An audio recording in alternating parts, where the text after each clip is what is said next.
നമ്മൾ പൊളപ്പ സാധനം ഉണ്ടാക്കിയിട്ട് പൊളപ്പൻ ഇതേ മസാലയാണ് പറഞ്ഞുതരാം. ഇത് മാങ്ങ ഇതേപോലെ കൊത്തി അരിയണേ കാണിച്ചു തരാമേ.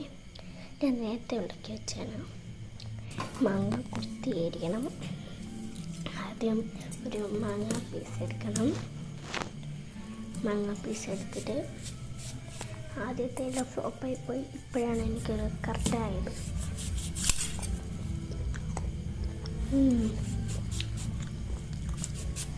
ശബ്ദ അത് തന്നെ കഴിക്കണം.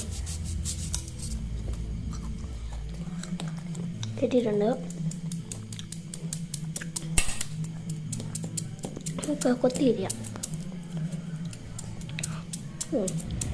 കൊത്തിയിരിയാണ് സമയമില്ലാത്തതുകൊണ്ട് പെട്ടെന്ന് കൊത്തിയിരിയാണ്.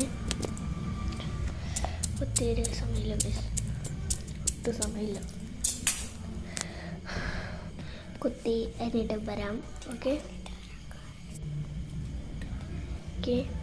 ഇതേപോലെ കട്ടിക്കുണ്ടാക്കണേ. എന്നിട്ട് മസാല എന്ന് പറയുന്നത് ഓയില്, മുളക് പൊടി, ഉപ്പ്, കുരുമുളക് ഇത്രയായിട്ട് മിക്സാണ്. എന്നിട്ട് മുക്കിയെടുക്കണേ. എൻ്റെ കൈവെടുത്ത് മുക്കിയെടുത്തിട്ടുണ്ട്.